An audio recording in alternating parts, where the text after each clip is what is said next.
Dijiste que la madre de Guado de Pedro ponía bomba. ¿Por qué lo dijiste? Claro que ponía bomba. Ana. Nombre de guerra, Ana. Y la verdad que me molesta me molesta hablar del tema, pero me molesta que este chico, Guado de Pedro, hable que la asesinan a la madre. A la madre no la asesinaron, murió en combate. Murió en combate. Pero te voy a contar algo para que nunca lo he dicho, para no ser una cuestión personal. El 18 de marzo del 78, la columna Capital de Montoneros puso una bomba en un estudio jurídico. Ocurre que no sé quién avisó, pero la Policía Federal la sacó, la desactivó.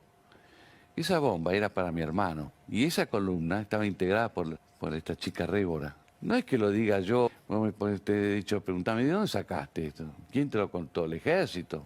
¿Los servicios? No. Lo cuenta en la revista Evita Montonera de abril-mayo del 78. No es la única bomba Alan Bruschini, no es la única bomba Ricardo Joffre. Después tuvo la bomba en planeamiento. El papá intervino en el secuestro de los Born. ¿No? El papá de Guado de Pedro. El de Pedro. Vos dirías si intervino. Sí, no. Intervino activamente. Es el que va con su camioneta a chocar el auto donde van los Born. Eso no lo digo yo, lo dice una periodista independiente como María O'Donnell. Se olvida de comentar, María O'Donnell, que de Pedro es el que le pegó el tiro a Bosch. ¿Qué tal? ¿Cómo le va? Muy buenas noches. Bueno, qué vertiginosa la política en Argentina, ¿no es cierto? Fíjense, Guado de Pedro fue en 3 días candidato a presidente y en 3 días dejó de serlo. Juan Mansur en 3 días fue los afiches que había, o la cartelería que había en Buenos Aires, decía Mansur candidato a presidente, después apareció como candidato a vicepresidente de Guado de Pedro y después desapareció en definitiva. Fíjense lo vertiginoso que fue esto, ocurrió en 72 horas. Lo de Mansur tenemos que decirlo nuevamente como lo sostuvimos durante nuestra línea editorial de hace mucho tiempo. En realidad era candidato, posible candidato a presidente o a vicepresidente en el imaginario de algunos periodistas de Tucumán o de algunas líneas editoriales o de algunos portales, en realidad. Era candidato a presidente para Jorge Asís, que es un vocero a sueldo. Pero en definitiva, Mansur está terminando prácticamente ya su ciclo político. La sensación que uno tiene es que llegó a su techo, que hasta aquí llegó, que su tren llegó a la última estación. A mí me dicen, no hay que subestimarlo a Mansur. Ojo, ¿no? Bueno, ahora va a tener que ser candidato en 2027. ¿Y a qué no sabemos? Puede ser incluso candidato a intendente de Yerbabuena, que es donde vive. Dijimos que el gobierno era Massa dependiente y muchos tal vez no dimensionaron qué significa esto del gobierno tener una dependencia de Massa. Bueno, lo pudimos ver. Cristina tenía su candidato a presidente, era Guado de Pedro. El presidente de la Nación, Alberto Fernández, tenía su candidato a presidente, era Scioli. Y Massa tenía su candidato a presidente, él mismo, el propio. ¿Quién es el candidato a presidente de ese sector? Es Massa, porque el gobierno es Massa dependiente. Porque si Massa no era candidato a presidente, Massa se iba del Ministerio de Economía. Y como está la economía en el país, no hay nadie de envergadura que se haga cargo de esta situación económica. En cambio, quedándose Massa, va a tratar de ordenar lo que pueda la economía. En septiembre se va, pero deja a su sucesor. Si Massa no pone su sucesor, no hay quien lo suceda, que tenga la envergadura. Y de esta manera el gobierno sigue siendo Massa dependiente, porque los salvó del primer abismo que se produjo cuando renunció Martín Guzmán y asumió Silvia Batakis. Y ahora los salvó del segundo precipicio, que fue: les dejo todo, elijan el candidato que quieren o vayan a una PASO y háganse cargo del Ministerio de Economía. Con un país en estas condiciones, ¿para qué hablar de elecciones? Y ahora, no es que se terminaron los abismos. El próximo abismo se va a presentar y hay que ver cómo lo sortea el gobierno este problema después de las PASO, cuando veamos los números finales de cómo sale el candidato a presidente de este gobierno, que es un ministro de Economía que tiene una gestión política con más del 100% de inflación y con el 50% de la pobreza. ¿Queda claro? El otro tema. Reagan se presentó 3 veces para ser presidente de la nación. La primera vez perdió con Richard Nixon. La segunda vez perdió con Gerald Ford, no con Henry Ford, que era el que revolucionó la industria automotriz, no, con Gerald Ford. Y la tercera vez recién ganó Reagan. Lula se presentó 6 veces. La 6ª vez que se presentó como candidato a presidente, ganó. Y en nuestro país tenemos que decir que Gerardo Morales, gobernador de Jujuy, se presentó en 3 oportunidades como candidato a gobernador y perdió. Se presentó como candidato a vicepresidente de la Nación junto a Labaña y obviamente perdió. La 4ª vez que se presenta como candidato a gobernador, ganó. ¿A qué viene este comentario? Roberto Sánchez, Germán Alfaro, reconozcan el triunfo de Jaldo. Esta derrota que sufrieron no es el fin de la política, ni el fin de la carrera política de Roberto Sánchez y Germán Alfaro. Al contrario, les puede servir la derrota para replantearse la estrategia y aspirar al poder nuevamente en las próximas elecciones. Y para esto les recomiendo que lean El arte de la guerra, donde dice alguien que no está con la estrategia adecuada necesita una derrota para poder adecuarle y llegar al triunfo. Y no podemos cuestionar el arte de la guerra porque tiene una gran sabiduría oriental. Reconozcan el triunfo de Jaldo, hay que repensar la estrategia y el mundo sigue andando. En Corrientes, el caso Cecilia conmovió no solo a Corrientes, conmueve al país. Ahora, ¿se dan cuenta? En la Argentina ya vivimos el caso María Soledad, en Catamarca.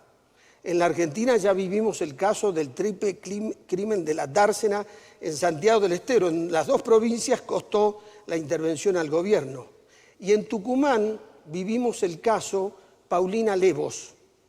Y ustedes me preguntarán, ¿y por qué pongo a todos estos casos como si tuvieran características generales?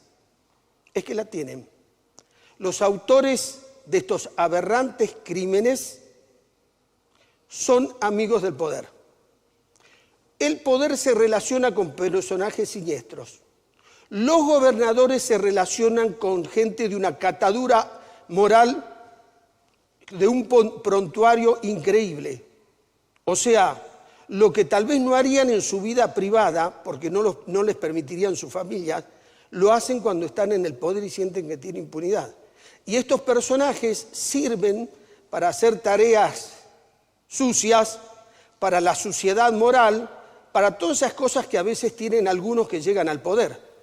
Entonces, sepan que todos estos casos están relacionados. Ahora, no estoy diciendo que estas muertes las hayan producido los gobernadores, no.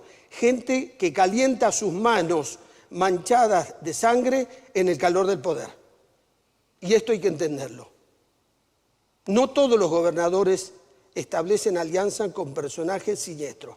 Algunos sí, y fíjense cuáles son las consecuencias. Ustedes saben que murió Ángel Ale, Ángel La Chancha Ale, del clan Ale, que tuvo en vilo a la sociedad de Tucumán durante 2 décadas. ¿Por qué lo pudieron hacer? Porque tenían la convivencia, la connivencia, la amistad, el calor del poder. Cuando fue gobernador Julio Miranda y cuando fue gobernador José Alperovich. Si no, no se entiende. Y fíjense, y aquí va la reflexión, ¿quién volteó al clan Ale? ¿Alperovich? ¿Quién lo volteó? Lo volteó Susana Trimarco, esta ciudadana a la que le desapareció su hija, acusó al clan Ale, lo llevó a la justicia y ahí está el clan Ale, golpeado. Y aquí está la reflexión. ¿Quién tiene más poder en una sociedad? ¿Los gobernantes o los ciudadanos? ¿Se acuerdan cuando yo les decía en programas anteriores que hay 2 pecados, por acción o por omisión? Y cuando pecamos por omisión, permitimos que los malvados, que son menos, salgan con la suya. Bueno, esto es un ejemplo de cuando no hay omisión de este lado, se frena la maldad.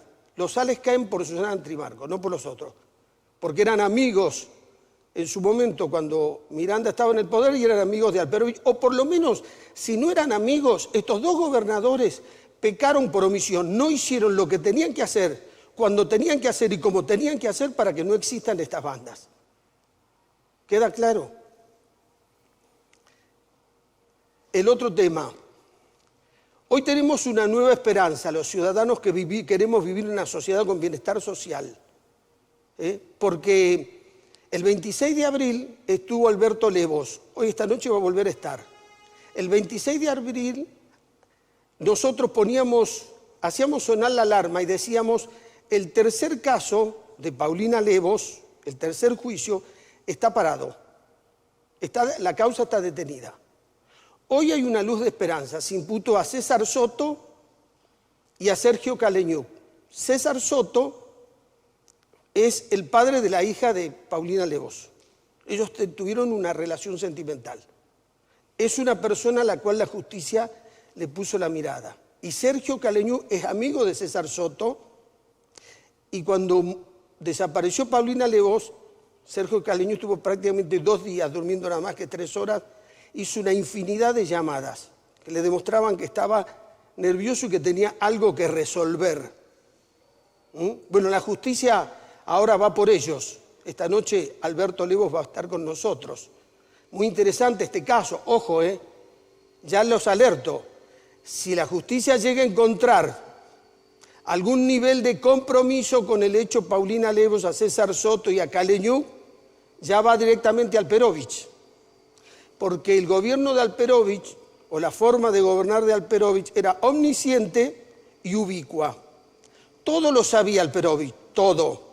Porque no tenía uno, sino tenía 10 que le podían contar todo lo que ocurría en Tucumán.